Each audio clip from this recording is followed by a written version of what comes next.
One wrong line, just a single, faint mark misread in the dim light of an observatory, set in motion a chain of events that would drown an entire kingdom in blood. It sounds like the stuff of legend, but this really happened long ago, in an era when the stars were the ultimate guide. A royal astronomer squinted at an ancient star map and saw something that wasn't there. Or maybe he missed something that was.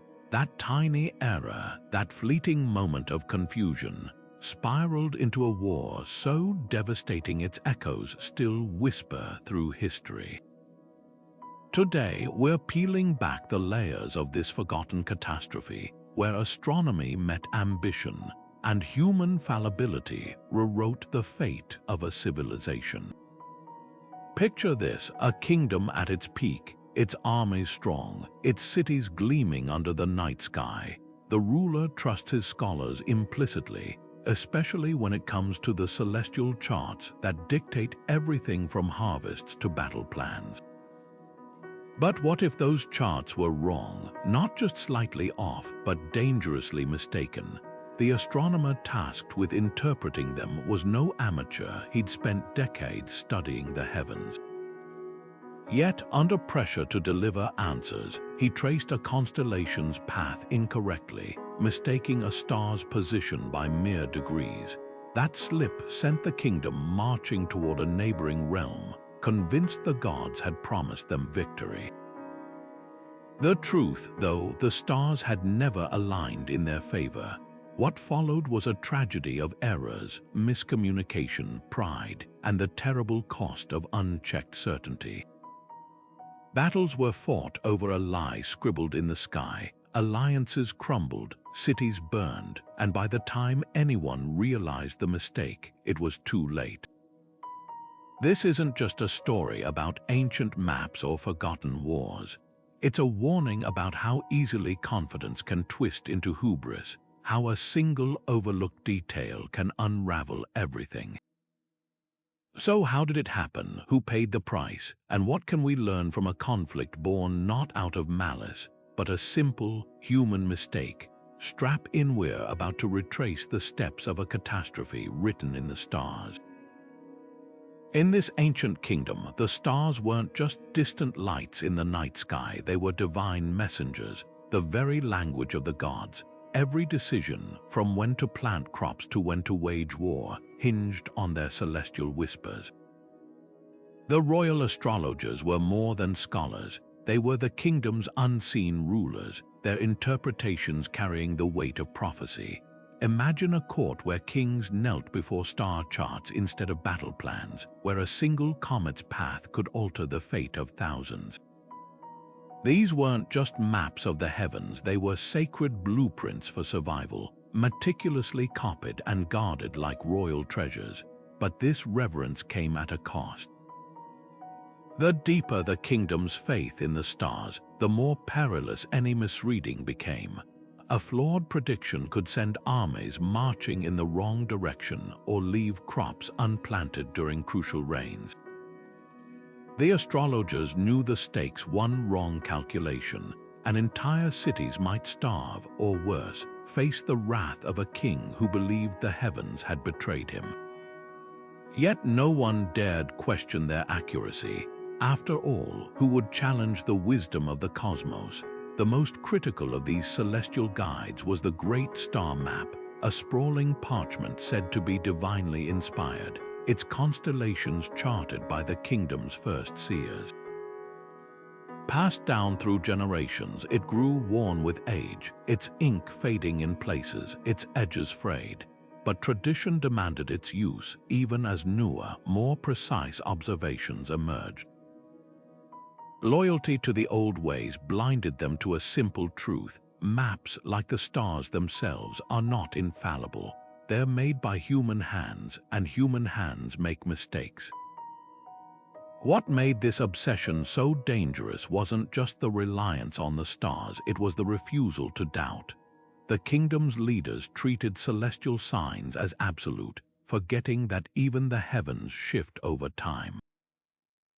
A star that once heralded victory might, centuries later, align with ruin, but in their fervor they ignored the cracks in their own system. And when the royal astronomer, a man trusted above all others, misread that fateful constellation, no one thought to double-check. Why would they? The stars never lied, or so they believed. The Great Star Map wasn't just a tool, it was a masterpiece of celestial artistry, painstakingly inked onto stretched animal hide by generations of royal scribes. At first glance, it resembled a spider's web of delicate lines, each connecting stars into shapes only the trained eye could decipher. The most crucial of these was the lion's paw, a cluster of 7 stars believed to herald victory when aligned with the Red Wanderer, the planet we now call Mars. Every 5 years, this convergence would occur, and the kingdom's rulers would consult the map to determine whether the heavens favored conquest or caution. But here's where the trouble began.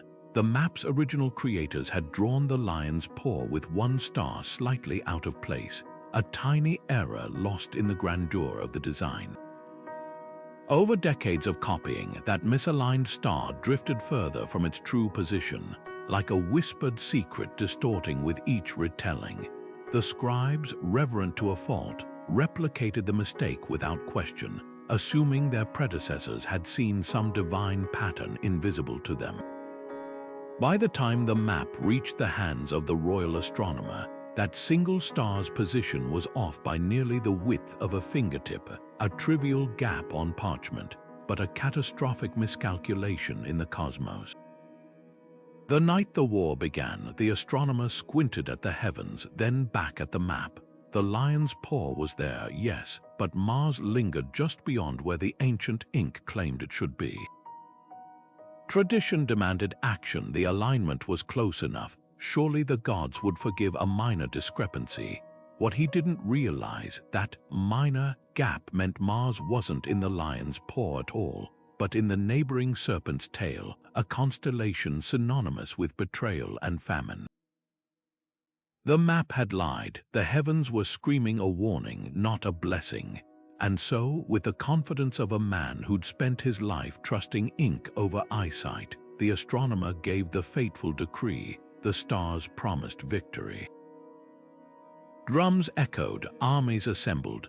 No one thought to question why the serpent's tail burned brighter than usual that night, or why the owl's omens of misfortune had fled the city weeks before. The kingdom marched under a banner of celestial certainty, unaware they were charging straight into the very disaster the stars had tried to avert. The fatal error wasn't in the stars themselves, but in the hands of the man who claimed to read them. The royal astronomer, a revered figure draped in robes stitched with constellations, had spent his life studying the great star map, but on that fateful night, exhaustion blurred his vision, or perhaps it was the flickering torchlight casting deceptive shadows across the parchment. His finger hovered over a critical symbol, a tiny mark representing the Red Wanderer, Mars. The original scribe, centuries earlier, had drawn it with a slight smudge, making it resemble not just a planet but a dagger. A symbol of war, generations of astrologers had debated its meaning. Was it a warning, a promise? The ambiguity had always been there, quietly woven into the map's lore. But this time, the astronomer's fatigue twisted that uncertainty into certainty. He saw what he expected to see, not a smudged ink blot, but a divine command. The dagger pointed toward the neighboring kingdom, and in his mind, the message was unmistakable. The gods demanded conquest. What's chilling is how easily doubt could have averted disaster. Had he consulted the older, clearer copies stored in the temple archives, he might have spotted the discrepancy. Had he waited for dawn to double-check under natural light, the illusion might have shattered. But the king was impatient, the court buzzing with anticipation.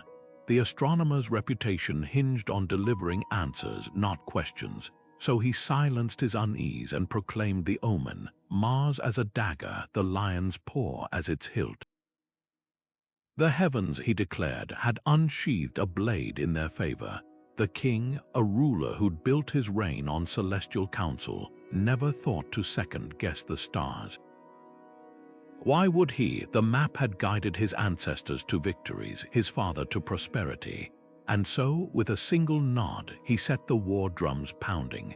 Armies mobilized, their banners embroidered with the lion's paw, their spears glinting under the same stars that had, in truth, been pleading for caution all along.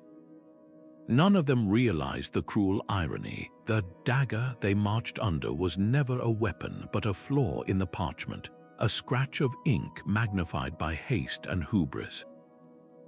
By the time the first battles erupted, the truth was lost in the roar of clashing steel. The stars had never betrayed the kingdom had betrayed itself. The king's fingers tightened around the gilded edge of the star map as the astronomer spoke, his voice trembling with what sounded like reverence, or was it doubt? No one noticed the hesitation. In that moment, the ruler saw not ink and parchment, but destiny itself unfurling before him. The dagger pointed east toward the rival kingdom that had long marked his borders. For years, he'd waited for a sign like this, some celestial permission to crush them once and for all. And here it was, etched in the stars by the god's own hand. Or so he believed. Ambition drowned out caution. The king wasn't just a ruler, he was the chosen interpreter of divine will, a role that left no room for second-guessing. To hesitate would betray weakness, and weakness invited rebellion. So when the astronomer declared Mars a dagger of war, the court erupted in cheers, their faith in the heavens unshakable. No one asked why the constellations' alignment felt slightly off, or why the owls had vanished from the palace towers. To question the stars was to question the king's very right to rule. What's chilling is how quickly certainty became contagion. The high priest, normally a voice of restraint, recited verses about cosmic justice. The generals, hungry for glory, sharpened their swords with fervor usually reserved for holy days. Even the queen, who'd once urged patience, now whispered that the stars had finally answered her husband's prayers. The kingdom didn't just accept the prophecy, they weaponized it, weaving it into banners, songs, and battle cries. Doubt became treason, facts became heresy, and so the armies marched, their boots kicking up dust that blotted out the sun. Farmers traded plows for spears, merchants shuttered their stalls, and children played at war in the streets, unaware their games mirrored a tragedy unfolding in real time. The king watched from his palace, chest swollen with pride, never suspecting the truth. His greatest victory was already his greatest mistake. The stars hadn't chosen him. He'd chosen them, bending the cosmos to justify the war he'd always wanted. By the time the first blood soaked the eastern plains, no celestial map could undo what human hands had set in motion. At first, the neighboring kingdoms watched from afar, mistaking the conflict for just another border skirmish until the flames spread. The king's army, fueled by celestial certainty, didn't stop at its original target. Villages burned, trade routes snapped like frayed threads, and suddenly, every ruler in the region faced a choice: pick a side or become collateral damage. The political landscape was a tinderbox of old grudges and shaky alliances, any one of which could ignite with the slightest spark. Take the mountain kingdom of Varine, for instance. For generations, they'd maintained a fragile peace with the star-obsessed realm, their bond sealed by royal marriages and mutual distrust of the coastal warlords. But when the king's armies marched too close to their silver mines, the Varine Council erupted in debate. Half saw an opportunity to reclaim lost territory under the guise of solidarity. The other half warned that aiding a war based on a star map was madness. In the end, fear won. They sent troops not to help, but to carve out their own slice of land while their neighbor was distracted. Then there was the desert city of Hazar, whose traders had secretly supplied both sides for years, playing the long game.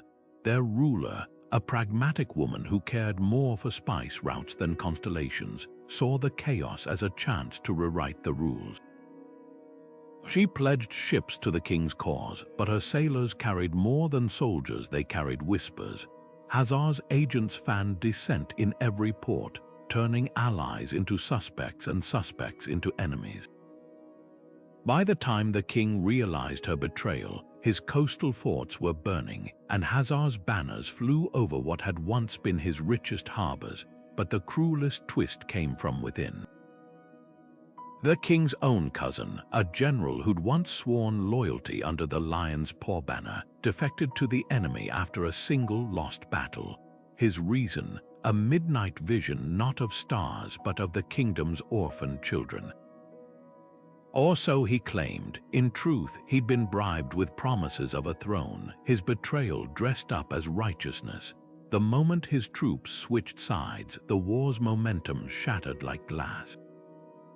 Alliances that had held for decades collapsed overnight as every ruler scrambled to salvage something from the wreckage. What began as a misread star map had morphed into a hydra of conflicts, each head snapping at the others. Treaties became parchment shields against reality. Oaths were broken as easily as morning bread, and through it all, the stars kept circling overhead, indifferent to the chaos their misinterpretation had unleashed. The war's expansion wasn't just unpredictable, it was a mirror held up to human nature itself, reflecting how quickly ambition and fear could twist even the noblest bonds into weapons. By the time the first snows fell, the original cause of the war, the smudged dagger, the misaligned lion's paw, was forgotten. Battles were fought over slights that hadn't existed a year prior, over land that had been worthless until someone bled for it. The stars hadn't caused this, they'd merely exposed the fractures that were always there, waiting for the right push to split the world apart. Dawn broke crimson over the eastern plains as the kingdom's cavalry thundered across the border, their armor glinting like stolen stars. The attack was swift, brutal, and perfectly timed, or so they believed. Scouts had reported the enemy's harvest festival would leave their garrisons half-manned, their weapons stacked in ceremonial displays. What the king's generals didn't know, those reports were outdated by weeks. The festival had ended, and the undefended border forts were now bristling with fresh troops, their archers perched on walls still sticky with celebratory wine. At first, the illusion of divine favor held. The initial charge carved through a sleepy outpost, its guards cut down before they could sound the alarm. Messengers raced back to the capital with triumphant scrolls. The lion's paw prophecy was proving true, but the deeper they pushed, the stranger the resistance became. Enemy soldiers didn't flee in panic, they fell back in practiced formations, luring the king's forces into a narrow valley where the terrain turned against them. The very stars the astronomer had sworn would guide them were now obscured by smoke and swirling dust, their light useless. Then came the ambush. Rocks rained from the cliffs as hidden troops revealed themselves, their banners not of the expected rival kingdom, but of three different realms. Someone had warned them, someone had known. The king's cavalry, trapped in the valley's throat, became a writhing mass of horses and men. Spears meant for glorious charges snapped against shields. Swords forged for single combat tangled in the press of bodies. And still, the generals clung to their celestial mandate, shouting orders that sounded more like prayers. By midday, the first desertions began. A young lieutenant, his face streaked with soot and someone else's blood, stumbled upon a dying enemy soldier clutching a scrap of parchment, a crude sketch of the night sky with Mars correctly placed in the serpent's tail. The truth in that moment was a heavier blow than any sword, but when he tried to show his captain, the man tore the parchment apart, snarling that doubt was treason. The battle raged on, its chaos mirroring the misaligned stars that had birthed it. What started as a rout of the enemy became a massacre of the misguided. The king's forces, so confident at sunrise, now fought back to back as the valley filled with the screams of men who'd marched under a lie. The astronomer's error had given them courage, but courage without truth is just a slower form of suicide. As the sun dipped below the hills, the survivors limped homeward, their once proud banners dragging in the mud. Behind them, the valley whispered a lesson they were too broken to hear. The stars might guide, but only fools mistake a map for the territory. The first cracks in the celestial prophecy appeared quietly, like distant thunder before a storm. A junior astronomer kneeling in the temple archives noticed it. The parchment's faded ink showed Mars had never fully aligned with the lion's paw that fateful night. His hands shook as he unrolled older copies, each confirming the same terrible truth. The Red Wanderer had always hovered closer to the serpent's tail. But when he rushed to the high priest with his findings, the old man silenced him with a single finger pressed to trembling lips. The war had its own momentum now, far beyond the reach of starlight or reason. Meanwhile, on the front lines, soldiers whispered of strange omens. Scouts swore the constellation they'd marched under now looked different, its stars rearranged as if the heavens themselves had shifted. A cavalry captain, stranded behind enemy lines, watched in horror as his navigator's star charts failed to match the night sky. They weren't just wrong, they were impossible, depicting celestial patterns that hadn't existed for centuries. When he finally staggered back to camp with these revelations, his commander accused him of desertion and had him flogged. Truth had become more dangerous than any enemy blade. Back in the capital, the astronomer who'd first misread the map paced his tower like a trapped animal. He'd known for months, every silent dawn, he'd recalculated the positions, each time arriving at the same damning conclusion.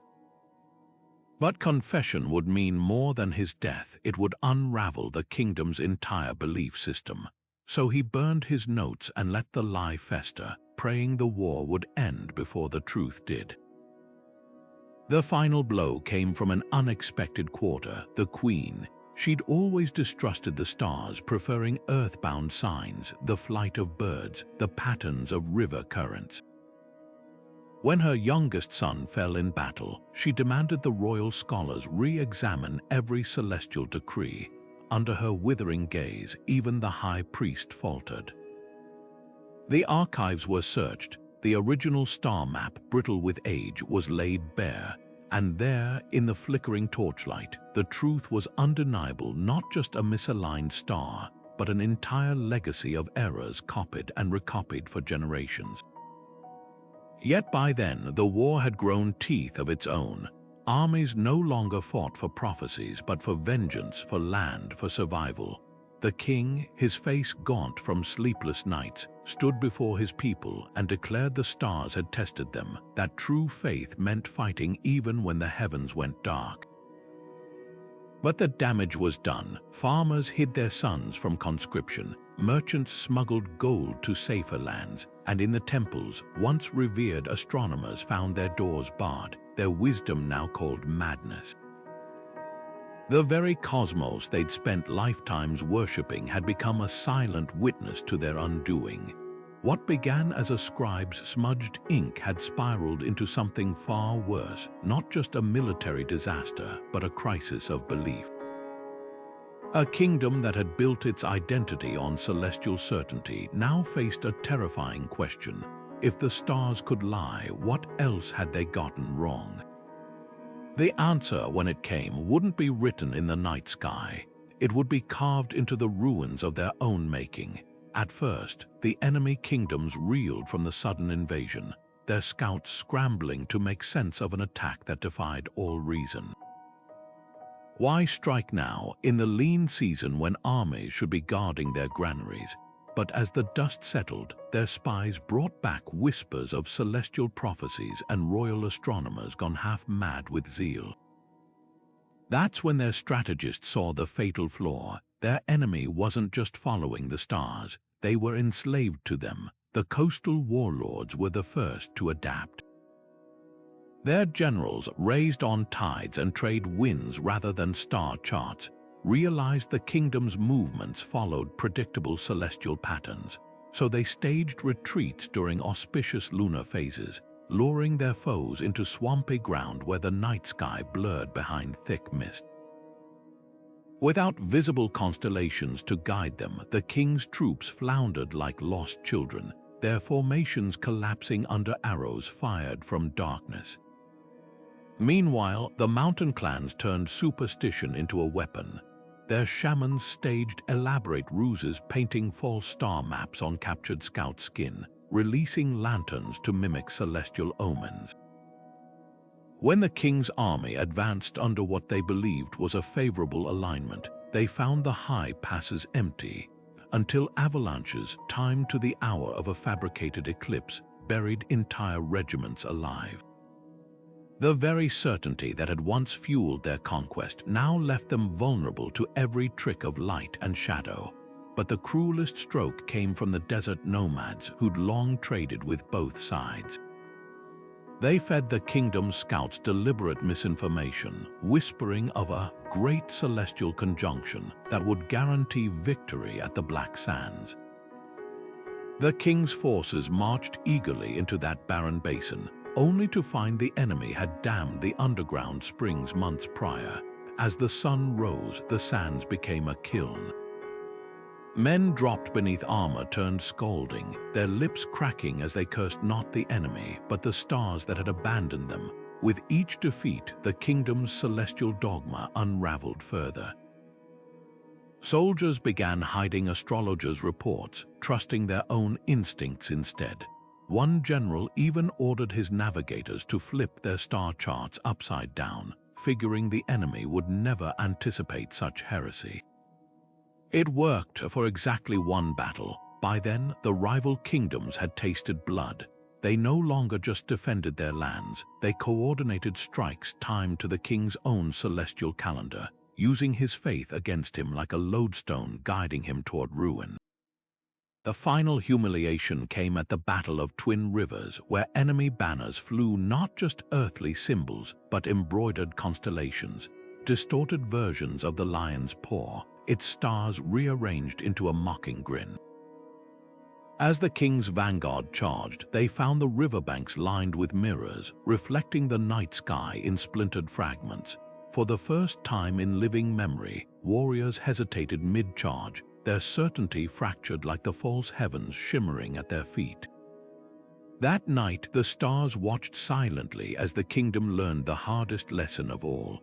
The sky might map the world, but only mortals decide how to walk it. The first cracks in the kingdom's unity weren't from enemy swords, but from the hushed conversations around dwindling campfires. Soldiers who'd once boasted of celestial favor now traded rumors like currency. Why had the lion's paw failed to protect them? Why did the stars feel farther away with each passing battle? A young infantryman, his tunic still stained with his brother's blood, was the first to openly defy his commander. "We were lied to," he shouted, flinging his spear into the dirt. The punishment was swift, 20 lashes for insubordination, but the seed of rebellion had been planted. Nobles who'd pledged undying loyalty now gathered in shadowed chambers, their voices low and urgent. The eastern barons, whose lands bore the brunt of the war's devastation, formed a secret council. Their ancestral estates lay in ruins, their people starving while the king's astrologers still prattled about divine victory. When a surviving scout finally smuggled out proof of the star map's error, a captured enemy astronomer's scroll showing Mars's true position, the barons' patience snapped. They didn't just want the war to end, they wanted the throne. At the palace, the royal advisor who'd misread the omen became a hunted man. Once revered, he now moved through corridors like a ghost, flinching at every footstep. The king, desperate to salvage his crumbling authority, ordered him publicly flogged for treason against the heavens, but the spectacle backfired. As the whip cracked, the advisor's screams weren't just of pain, they were confessions. Between sobs, he named other astronomers who'd doubted the map, priests who'd suppressed dissent, even the queen's own handmaidens for whispering prophecies they'd fabricated. The crowd, already simmering with rage, didn't see justice. They saw a broken man exposing a broken system. Meanwhile, the northern garrisons made their move. A coalition of veteran captains, their loyalty eroded by meaningless deaths, declared they'd no longer fight under false stars. They didn't surrender, they simply turned their shields toward the capital, demanding the king's abdication.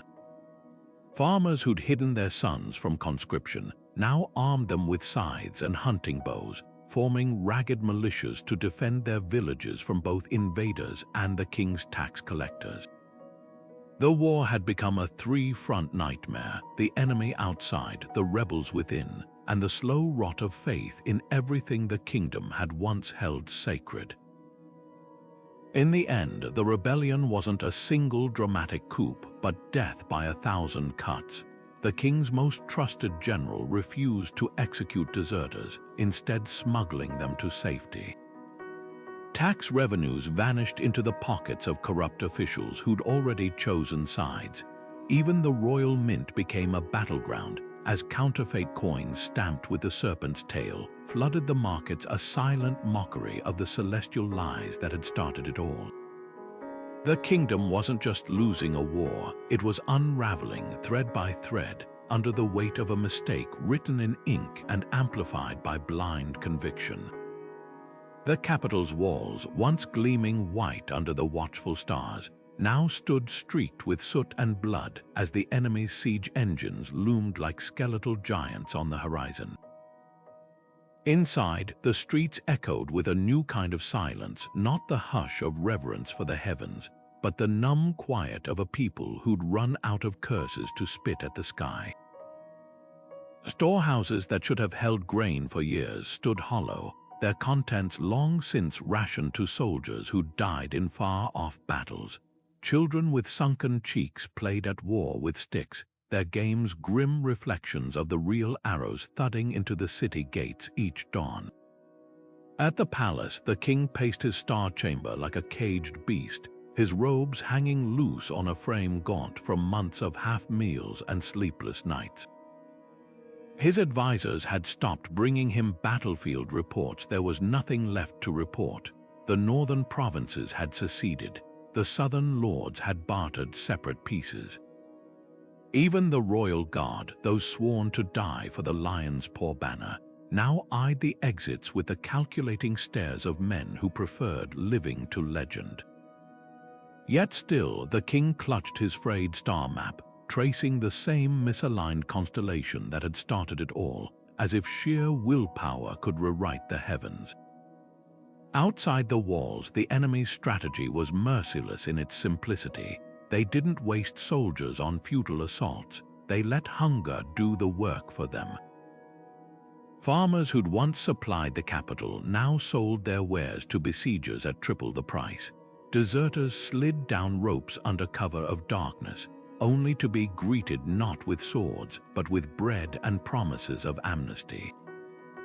The enemy commanders knew the truth before the king did. Faith in the stars had been the kingdom's backbone, and once it shattered, the rest was just waiting for the collapse. The final blow came from an unexpected quarter: the temple astronomers themselves. Under cover of a moonless night, a faction of junior stargazers smuggled themselves out, bearing not weapons but proof.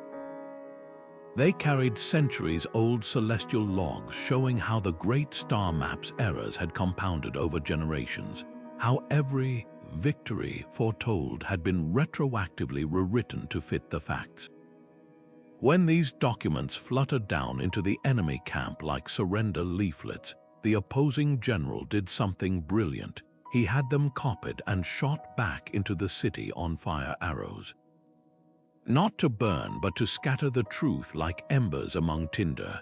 By the time the gates fell, it wasn't to a battering ram, but to a mob of the king's own people. Starving weavers and disgraced soldiers tore open the bolts with their bare hands, howling not for the enemy, but for the heads of the astrologers who doomed them. The throne room, where celestial murals once glowed with gold leaf, became a slaughterhouse of broken telescopes and shattered prophecy scrolls, and the king. He was last seen clutching his map atop the highest tower, not watching the carnage below, but scanning the empty sky for some sign he'd been right all along. When the enemy banners finally streamed through the streets, there was no grand battle, no heroic last stand, just the whimper of a broken people too exhausted to even mourn. The war that had begun with a scribe's shaky ink stroke ended with a silent, terrible realization. The stars had never abandoned the kingdom had abandoned reality. And in that fatal gap between sky and earth, between faith and fact, an entire civilization had bled itself dry. The smoke took years to clear. Where golden spires once pierced the heavens, only jagged ruins remained, their shadows stretching across fields that would lie fallow for a generation. The kingdom's heartland, once a tapestry of vineyards and bustling market towns, was now a graveyard of blackened timbers and abandoned plows. Survivors shuffled through the wreckage, their hollow eyes reflecting a question too terrible to speak aloud. Had all this death really sprung from a single misread line on a piece of parchment? Borders that had stood for centuries shrank overnight. Neighboring realms carved up the weakened kingdom like vultures dividing a carcass, leaving only a rump state ruled by a puppet council. The surviving nobles, those who hadn't fled or been executed, now paid tribute to the very warlords they'd once sworn to destroy. And the people, they adapted, as people always do, but with a bitter twist in their folklore. Mothers sang lullabies warning children not to trust the stars. Farmers planted crops by soil instead of constellations. The heavens, once their compass, had become a cautionary tale scribbled on the walls of ruined temples. Yet the war's deepest scars weren't measured in burned cities or redrawn maps. An entire generation of scholars, artists, and craftsmen had vanished into the battlefield's maw. The guild halls stood silent, their master-apprentice chains broken. A historian from a neighboring land, touring the devastation, wrote of meeting a silver-haired weaver who'd forgotten how to thread her loom, her hands still trembling from the day soldiers torched her workshop for kindling. Knowledge itself became collateral damage as star charts and agricultural treatises fed cooking fires during the famine winters. The absurdity of it all fermented into dark humor. Tavern ballads mocked the war's origins, with drunken choruses about the drunk stargazer who doomed us all. Playwrights staged comedies where kings consulted chicken entrails instead of constellations, drawing laughter that edged dangerously close to riots. Even the enemy occupiers found themselves unsettled by the kingdom's new pragmatism. A people who'd once knelt before celestial omens now spit at soothsayers in the streets. But from the ashes, reluctant wisdom emerged. The few surviving astronomers, stripped of their titles, began compiling meticulous records of their failures. They invented new tools, quadrants with adjustable error margins, ink that wouldn't fade over decades, not to predict destiny, but to minimize human misjudgment.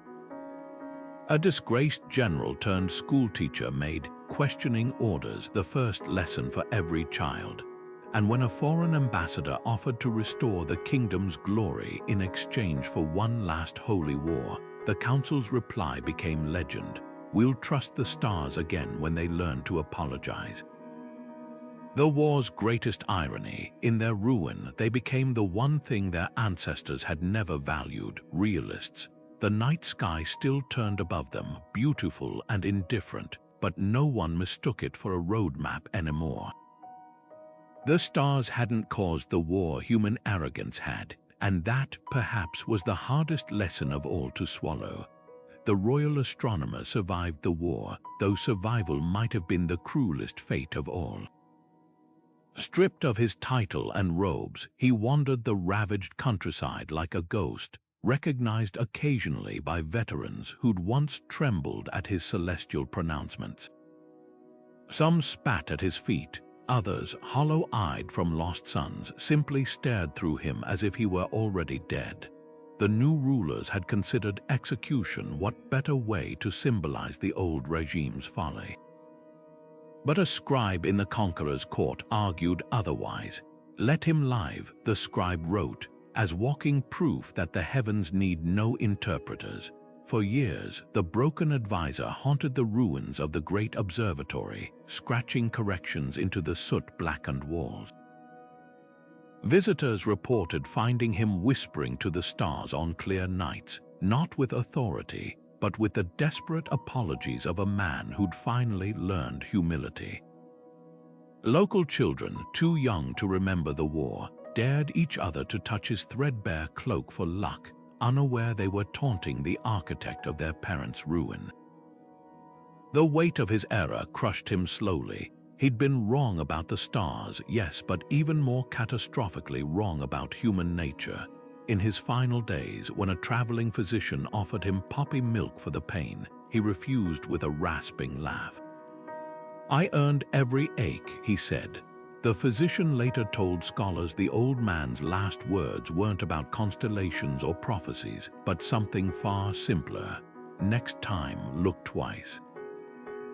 His story became a parable in the new schools springing up across the fractured kingdom. Teachers used it not to shame, but to teach the value of doubt, how a single moment of questioning could have saved thousands.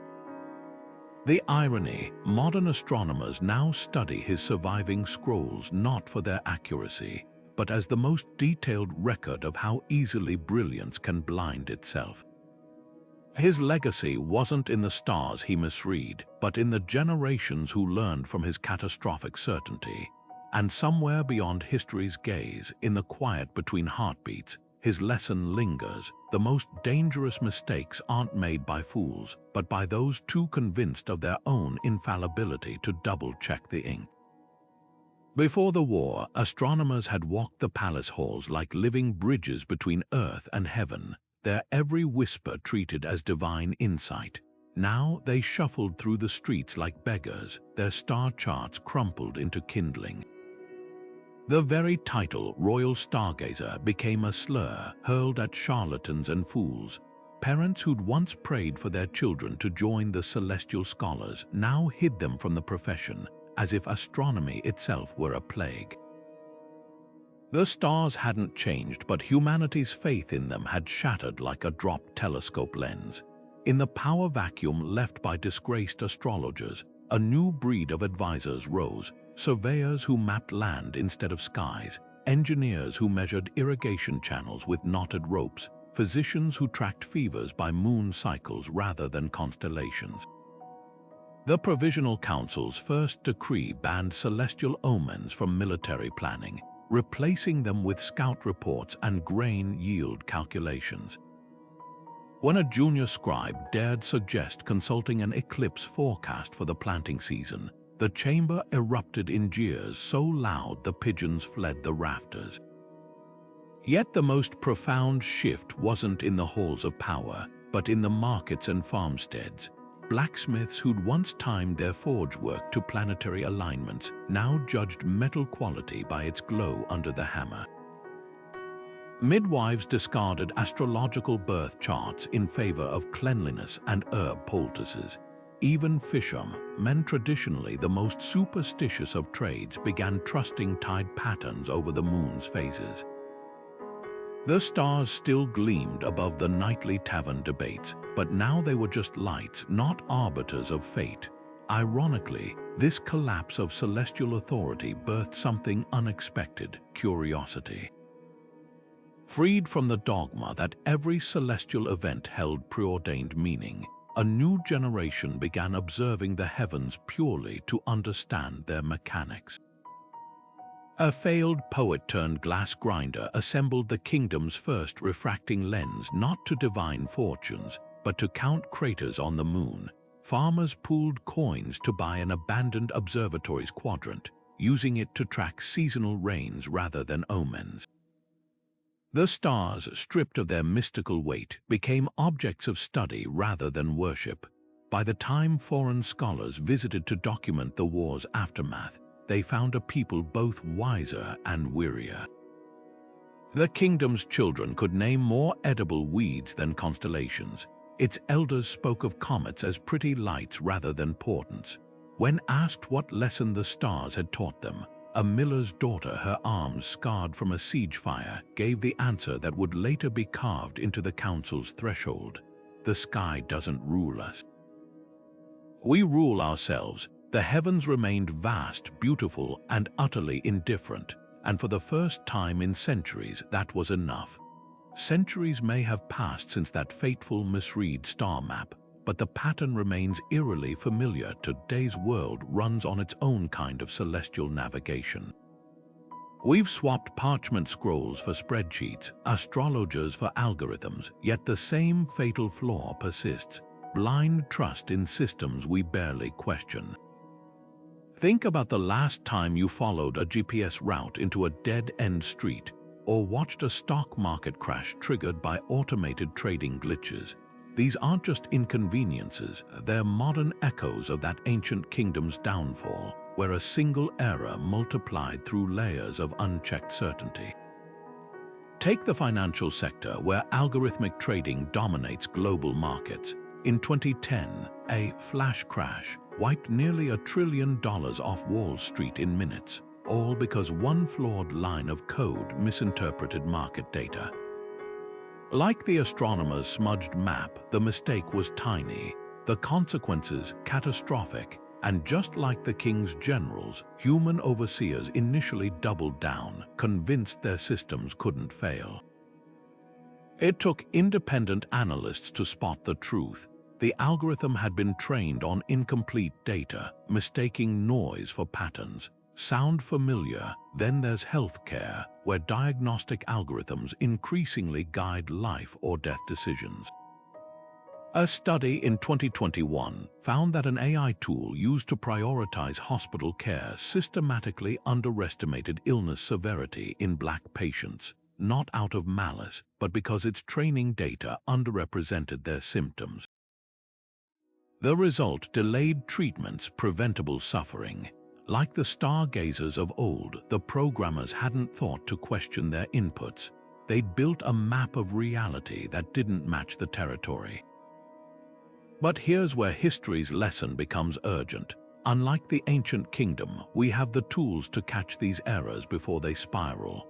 Modern science thrives on peer review, fail-safes, and the radical notion that even experts must prove their claims. When SpaceX launches a rocket, its systems cross-check every calculation in triplicate. Climate models compare dozens of independent datasets to avoid single-source bias. These aren't just technical measures, they're cultural ones, born from hard-won wisdom that certainty is the enemy of truth. The real parallel isn't about technology at all, it's about psychology. That astronomer didn't just misread a star, he ignored the twinge of doubt whispering he might be wrong.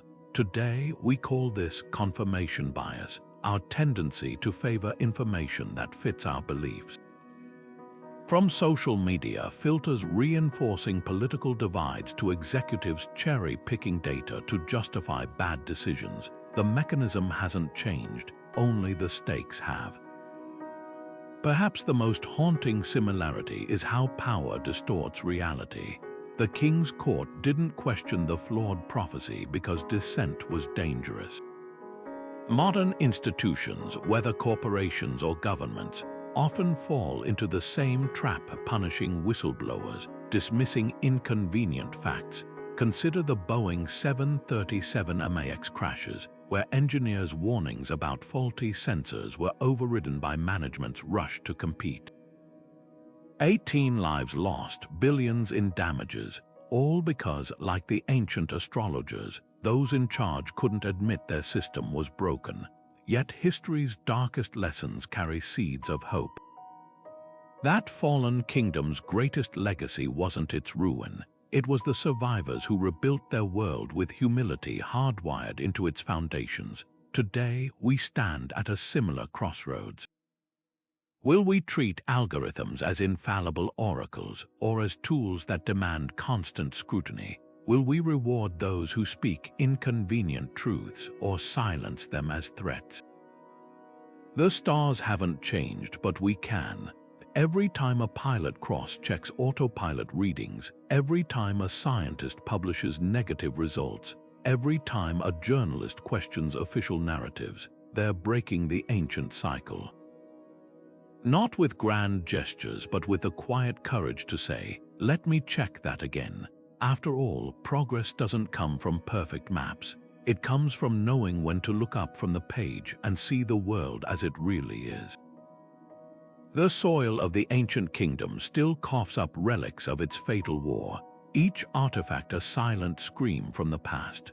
Archaeologists working the Black Sands battle site, where the king's forces met their grisly end, still uncover fragments of armor fused with charred bone, the metal etched with tiny constellation motifs. These weren't just soldiers, they were believers, their very gear inscribed with the stars that failed them. But the most chilling finds are the personal effects. A water flask scratched with a crude star chart, its owner's desperate last attempt to reconcile the heavens with the hell around him, or a child's toy horse found near a mass grave, its rider painted in the colors of the lion's paw banner. Among the ruins of the Royal Observatory, excavators found the war's smoking gun, a shattered clay tablet bearing the original Misread prophecy. The inscription, once vibrant with colored glaze, now survives in jagged pieces. But even in fragments, the fatal error is clear. The scribe's shaky hand had drawn Mars overlapping the serpent's tail's curve, not the lion's paw. Someone, perhaps the astronomer himself, had tried to scrape the wet clay clean, leaving frantic finger marks in the surface. This wasn't just a mistake, it was a cover-up frozen in time. Then there are the curse stones, boundary markers dug up along old trade routes, each carved with identical warnings. Here lies the price of celestial lies. Local folklore claims these were placed by survivors, but forensic analysis tells a darker story. The chisel marks match royal masons' tools. The very rulers who started the war later commissioned these monuments, shifting blame from human error to the heavens' wrath. A masterclass in ancient propaganda, proving even then, leaders knew how to spin tragedy into absolution. Perhaps most haunting are the star maps recovered from enemy territory. Unlike the kingdom's ornate scrolls, these are rough field sketches, accurate charts hastily drawn on leather or bark. One, found tucked inside a slain enemy commander's breastplate, shows Mars correctly positioned in the serpent's tail, with a single word scribbled beside it: fools. These weren't just navigational aids, they were psychological weapons, proof the enemy knew the truth all along, but the ultimate bridge between myth and reality. The Temple of the Moon's recently unearthed archives. Beneath collapsed pillars, archaeologists found hundreds of star records, meticulous logs kept by junior astronomers who'd quietly tracked the real celestial movements. These tablets, hidden behind a false wall, prove the war's architects ignored contradicting data for months. The final entry, dated 3 days before the invasion, reads simply, "The lion sleeps. The serpent wakes, may the gods forgive us." Every trowel of dirt turned in that ruined land whispers the same lesson. History's greatest tragedies aren't just written by swords or stars, but by the fragile space between what we see and what we refuse to acknowledge. Historians still clash over whether that smudged star map truly sparked the war or simply lit the fuse on a powder keg already stacked high. On one side stand the celestial determinists, who argue the conflict couldn't have erupted without that precise misalignment. like a lock turning only when every tumbler clicks into place. They point to the kingdom's rigid theocracy, where even minor astrological deviations triggered ritual purges. A scholar from this camp famously compared the war to a chemical reaction. Remove the catalyst of the misread, and the explosion never occurs. Their evidence, diplomatic scrolls from the decade before the war, show the kingdoms actually trading marble and spices right up until the astronomer's decree. But the tectonic tension school counters with a far darker timeline. Buried beneath temple ruins, archaeologists found tablets documenting 17 border skirmishes in the 5 years prior, all quietly buried by royal scribes. The king's grandfather had already seized 2 mountain passes from the same neighbors, and tax records reveal a staggering military buildup years before the stars commanded invasion. As one rebel general's memoir put it, "We didn't need a celestial excuse to fight. We needed one to justify killing farmers instead of soldiers." Modern historians in this camp liken the star map to the infamous blank check of 20th century diplomacy, not a cause, but permission for ambitions already forged in steel. The most provocative theory comes from linguists studying wartime propaganda. They note the king's speeches abruptly shifted rhetoric after the first battle's failure. Initial proclamations framed the war as the lion's paw striking at heaven's bidding, but later scrolls called it a reckoning long written in the land itself. This wasn't just backtracking, it revealed a ruler grasping for any justification as celestial certainty crumbled. Like a gambler doubling down after losing his first bet, the king retroactively claimed destiny where there was only desperation. Yet perhaps the truth lies in the artifacts untouched by human hands. Tree rings from the kingdom's sacred oaks show a decade of drought before the war, while sediment cores reveal famine-era pollen layers beneath battle sites. Maybe the stars didn't start the war, but they didn't stop it either. A civilization drowning in its own thirst saw mirages in the heavens because the earth offered no answers. The debate endures because both sides glimpse uncomfortable truths. Sometimes a single mistake can unravel a fragile peace, and sometimes that mistake is just the lie we tell ourselves to sleep at night. The chance doesn't just nudge history, it body slams empires onto trajectories no one could predict. Consider the scribe whose hand trembled that fateful night. Had he sipped less wine, sharpened his quill differently, or paused to stretch his cramping fingers, the ink might not have smudged. 1,000 identical moments passed without consequence, except this one, where fatigue met wet parchment at precisely the wrong angle. Historians obsess over grand causes, economic tensions, clashing ideologies, but often, the hinge of destiny turns on something as trivial as a candle guttering at the wrong instant. Take the cloudy night that nearly averted disaster. 3 days before the invasion, a junior astronomer climbed the observatory steps with proof of the error. But the skies were overcast, unreadable. By the time the clouds parted, the war drums were already pounding. Had those clouds lingered one more night, the correction might have reached the king in time.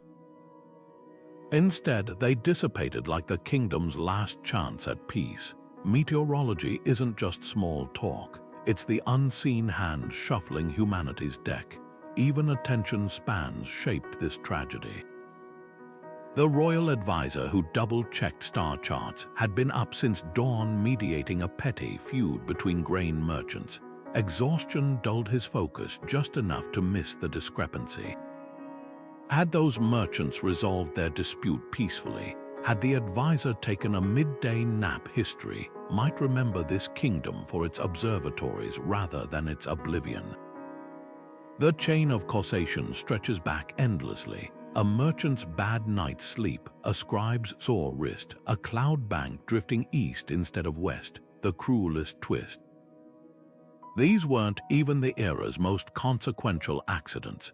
In the same decade, a sandstorm erased a rival kingdom's invasion plans, saving a city.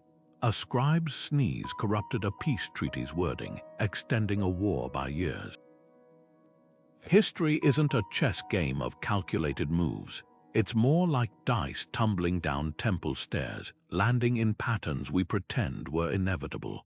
What makes this war so haunting isn't just its scale, but how easily randomness could have rewritten it. No cosmic design demanded that particular star map be copied incorrectly that particular year. No divine plan required the court's sharpest critic to die of a fever weeks before the invasion. The kingdom didn't fall because the gods willed it, it fell because 1,000 tiny variables aligned like holes in a sieve, letting certainty drain away until only chaos remained. Modern strategists obsess over unknown unknowns, but ancient rulers feared the opposite, the illusions of control.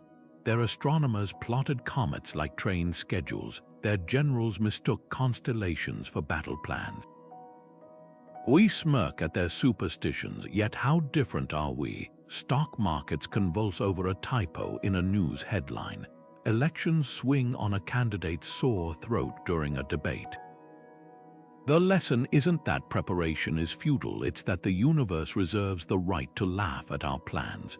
Perhaps that's why this story lingers, not as a cautionary tale about astrology, but as a mirror reflecting our own fragile systems. Today's algorithms, for all their precision, still founder on corrupted data or power surges digital equivalents of a scribe's shaky hand. The takeaway isn't despair, but humility. Build redundancies, welcome dissent, and never assume the map matches the territory. Because somewhere, right now, an overlooked decimal point or a distracted air traffic controller is setting in motion events that'll fill future history books. The only question is whether we'll recognize our own star maps before it's too late. Every war births legends, but few twist reality as thoroughly as this one. Within decades of the kingdom's collapse, storytellers had transformed a scribe's smudged ink into grand cosmic betrayal, the gods themselves ripping constellations from the sky to punish mortal arrogance. Poets wrote of the lion's poor constellation actually bleeding in the night before battle, while tavern tales swore the original star map had been inscribed on dragonhide that burned anyone who touched it. These weren't just exaggerations, they were alchemy, turning human fallibility into divine drama. The most persistent myth that the royal astronomer didn't just misread the stars, he defied them. Later chronicles painted him as a sorcerer who tried to rewrite the heavens, his quill scratching out celestial truths to suit the king's ambitions. Never mind that actual temple records show he was a cautious scholar who once delayed a coronation for weeks over a questionable comet. Legends need villains, and nuance makes poor kindling for epic fires. Even the star map itself became supernatural. A famous tapestry from 3 centuries after the war shows it floating above the battlefield, its parchment edges curling like claws as it directs arrows into loyalist hearts. Historians recently confirmed this cursed relic was actually a standard navigational chart from a fishing village, its only magic being how convincingly it duped collectors for generations. But the most insidious myth isn't about curses or angry gods, it's the lie of inevitability. Folklore insists the kingdom had to fall, that no mere mortal could have stopped the war once the stars chose their path. This erases the dozens of off-ramps historians have since documented.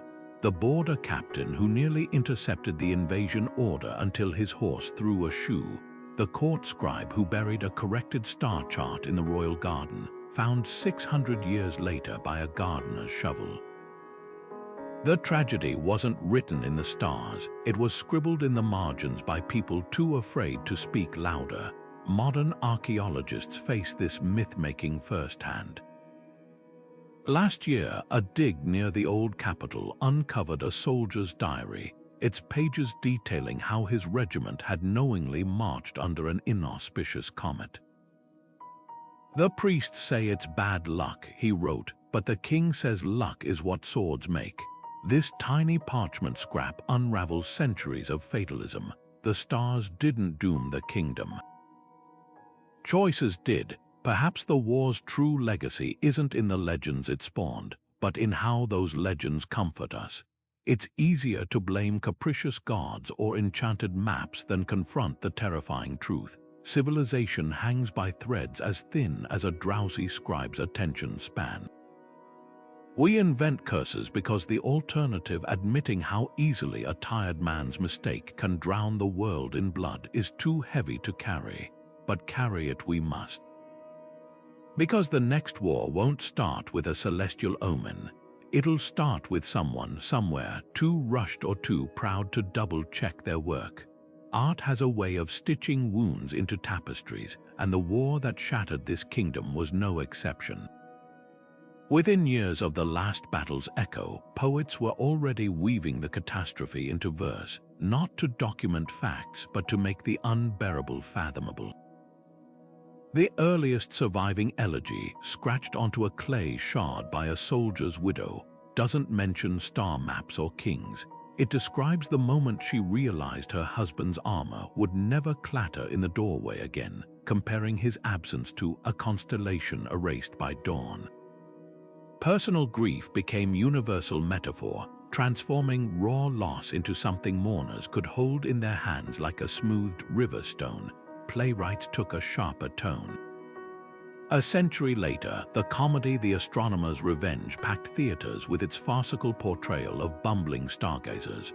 Audiences roared as the protagonist misinterpreted bird droppings on his charts as divine omens, launching invasions against sheep herds. But the laughter curdled in the final act when the character, now a broken beggar, confessed he'd known the truth all along. "You wanted lies that glittered like stars," he sneered at the crowd, holding up a warped mirror to their own complicity. Satire became society's gut check, using humor to probe wounds that still throbbed.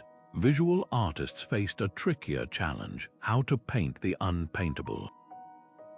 The famous Fallen Lion fresco, commissioned by the conquering regime, reduced the war to a single image: a celestial beast tumbling from the sky, its paws snapping spears like twigs.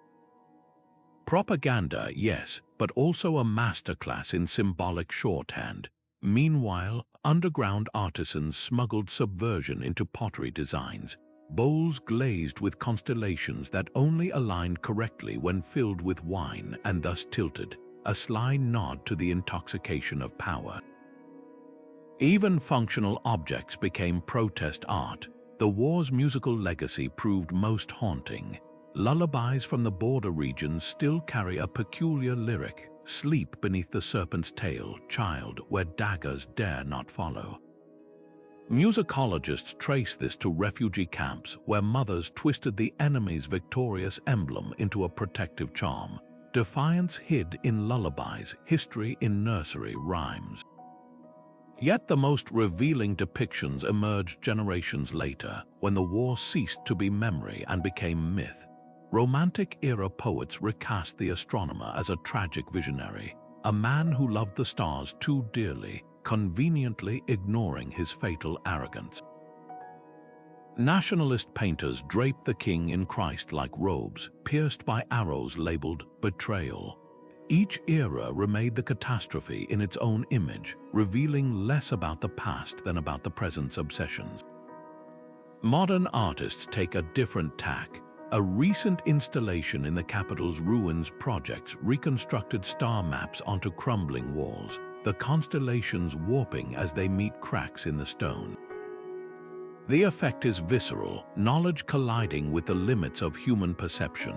Elsewhere, holograms of the Great Star Map hover over museum-goers' palms, inviting them to misread it as the astronomer did, an interactive reminder that interpretation is always a gamble. What unites these works across centuries isn't just their subject, but their uneasy dance with ambivalence. None fully condemn or absolve. The war's artists understood what historians often miss. Tragedy resonates not in black and white verdicts, but in the gray spaces where good intentions curdle into disaster. A fresco's flaking pigment, a ballad's quavering note, these are the real archives where collective grief and guilt outlast parchment and stone. The original star map, the one that doomed a kingdom, has never been found. Not for lack of trying, treasure hunters have scoured ruined temples, pried up palace floorstones, even followed cryptic clues in medieval star catalogues. Scholars whisper that it's tucked away in some forgotten archive, its fragile parchment waiting to rewrite history. Others insist it was burned in the war's final days, its ashes mixed with those of the astronomer who misread it. But legends persist. A merchant's diary from 3 centuries ago claims a smuggler sold heaven's map to a desert prince who sealed it in a glass case to prevent its curse from spreading. A monk's chronicle describes a midnight procession carrying a sky-skin scroll deep into a mountain crypt. Even today, satellite imagery picks up strange heat signatures beneath old observatory ruins. Could those be underground chambers hiding the artifact? The map's allure isn't just about solving a historical whodunit. Imagine holding the very parchment that redirected an entire civilization's destiny. Modern spectroscopy could reveal if the smudge was truly accidental or if someone, for reasons lost to time, doctored the stars.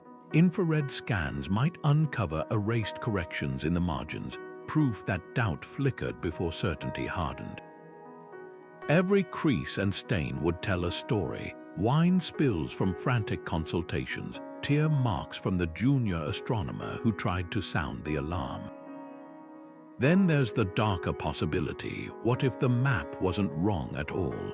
A fringe theory suggests the stars did align as prophesied, but not for conquest. Perhaps the lion's paw's true message was a warning against hubris, and the kingdom's misinterpretation became its own self-fulfilling doom. If so, the map's rediscovery wouldn't just rewrite history, it would force us to reconsider how often we see what we want in the heavens, ignoring truths too inconvenient to face. For now, the map remains a ghost haunting the edges of academia and adventure alike. Every few years, another claimant emerges, a collector's dusty attic trove, a digital reconstruction from pottery fragments. None have held up to scrutiny, but the search continues because some artifacts aren't just relics, they're mirrors, and until we find this one, we'll keep projecting our own stories onto the blank spaces where ink once lied. Modern astronomers armed with cutting-edge software have done what the ancient stargazers could only dream of, rewinding the night sky to that fateful alignment. Using celestial mechanics algorithms refined by space agencies, they've reconstructed the exact positions of every visible star and planet on the evening the royal astronomer made his catastrophic misreading. The results send chills down the spine. Mars wasn't just slightly askew from the lion's paw, it was nowhere close. The Red Wanderer had already slipped into the serpent's tail nearly 2 full lunar cycles earlier, a fact any farmer tracking seasons would have known. But here's where science collides with mystery. When researchers input the correct coordinates into their models, they found something peculiar. A rare triple conjunction between Jupiter, Saturn, and the bright star Antares that night. In Babylonian omen traditions, such an alignment signaled the unraveling of kings. The very heavens were screaming a warning the kingdom misinterpreted as a battle cry. Those 3 celestial bodies formed an almost perfect triangle directly over the enemy's capital. A pattern modern software flagged as statistically anomalous for that latitude.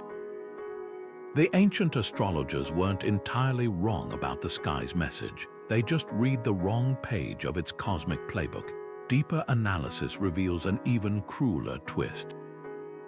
The same algorithms show that had the invasion been delayed by just 47 days, Mars would have indeed entered the lion's paw exactly as prophesied. But not as a dagger of war. Historical weather records suggest those weeks brought torrential rains that would have bogged down chariots and rusted swords. The auspicious alignment, had they waited, would have coincided with militarily disastrous conditions. The universe wasn't just correcting their astrology, it was mocking their hubris with poetic precision. Contemporary astronomers describe working with these reconstructions as unnerving. One likened it to watching a car crash in slow motion, knowing every pothole the doomed driver will hit. The software doesn't just plot stars, it quantifies human error. Margin of error calculations show the original astronomer's interpretation required ignoring at least 6 other celestial warnings that night, from Mercury's erratic retrograde to an unusually dim North Star. His selective blindness wasn't random. It followed a pattern modern psychologists call motivated perception, seeing what aligns with expectations while filtering out contradictions. Perhaps most haunting is what the digital sky reveals about the war's aftermath. On the night the Capitol fell, the simulation shows Venus and Mars in perfect opposition, an alignment ancient texts called the Mirror of Consequences.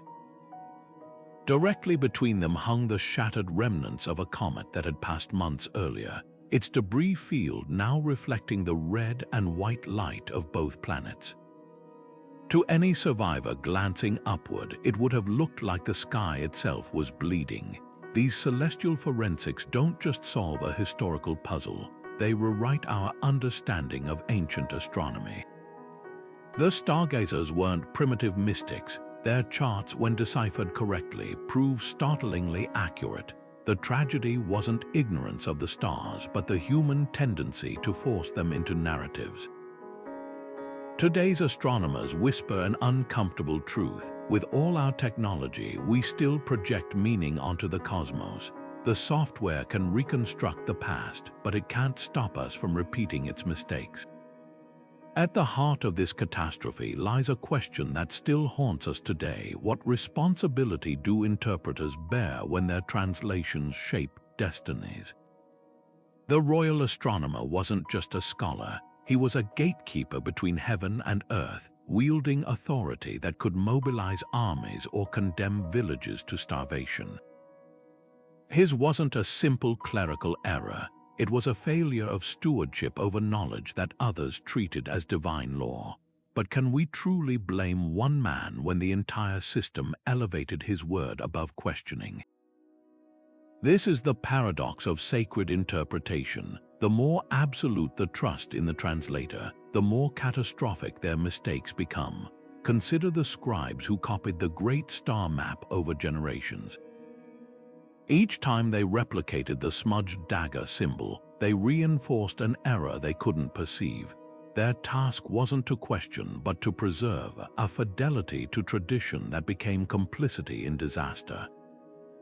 Modern parallels abound. Think of medical guidelines based on flawed studies, or legal precedents built on mistranslated statutes. Systems that discourage scrutiny don't just enable errors, they sanctify them. Yet accountability must exist somewhere. The war's aftermath saw surviving astronomers tried not for misreading stars, but for silencing junior colleagues who'd spotted the mistake. Their real crime wasn't inaccuracy, it was the suppression of dissent. Here lies the ethical fulcrum. Interpreters of sacred or authoritative texts aren't just translators, but curators of truth. When they prioritize institutional loyalty over accuracy or fear over correction, they transform from scholars into ideologues. The kingdom's tragedy exposes a deeper flaw, the illusion of infallibility. No system relying on human interpretation should lack mechanisms for challenge. Ancient Jewish scribes had a solution. The Masoretes deliberately included marginal notes questioning their own Torah transcriptions. Islamic hadith scholars graded traditions by reliability, acknowledging uncertainty. These systems understood that sacred knowledge survives not through rigid certainty, but through disciplined doubt. But what of those who wield interpretation as power? The king's high priest didn't just defend the flawed prophecy, he weaponized it, declaring doubters heretics.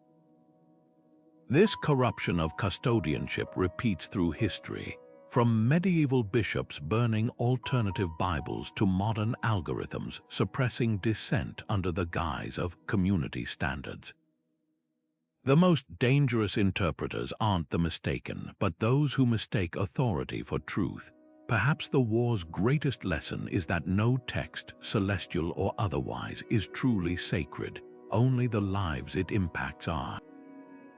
The astronomer's map wasn't evil, the unchecked system around it was. Today, we face similar ethical crossroads whenever algorithms dictate justice, or when leaders invoke ancient texts to justify modern violence. The question isn't whether interpreters will err.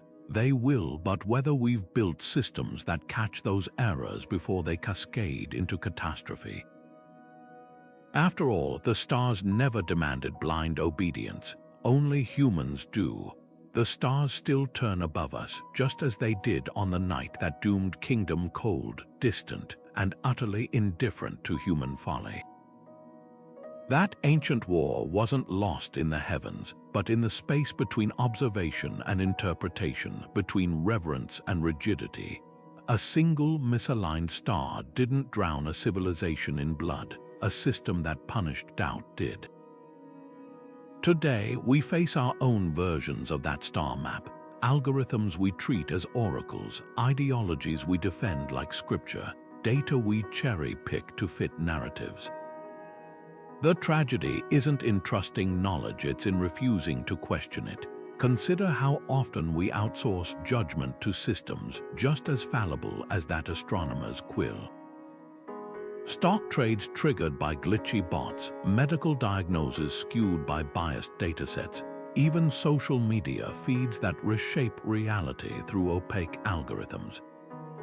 We've swapped parchment for pixels, but the peril remains. Certainty without scrutiny is a ticking bomb.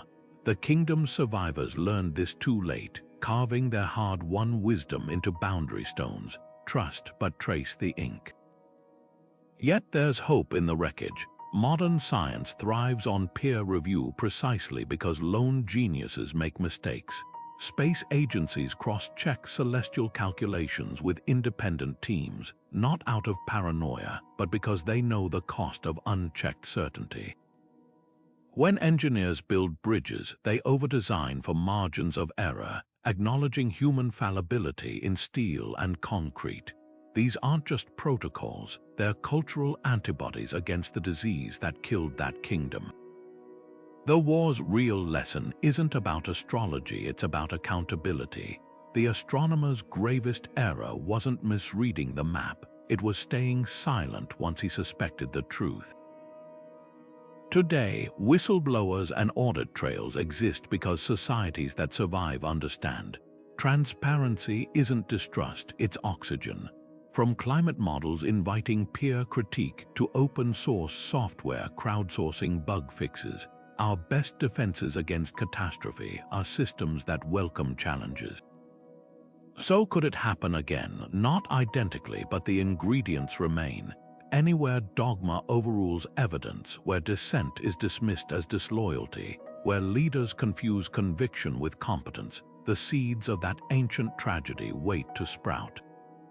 The stars haven't changed, but we can. Share your thoughts below. Where do you see modern star maps that need double-checking? The conversation isn't just history, it's our early warning system.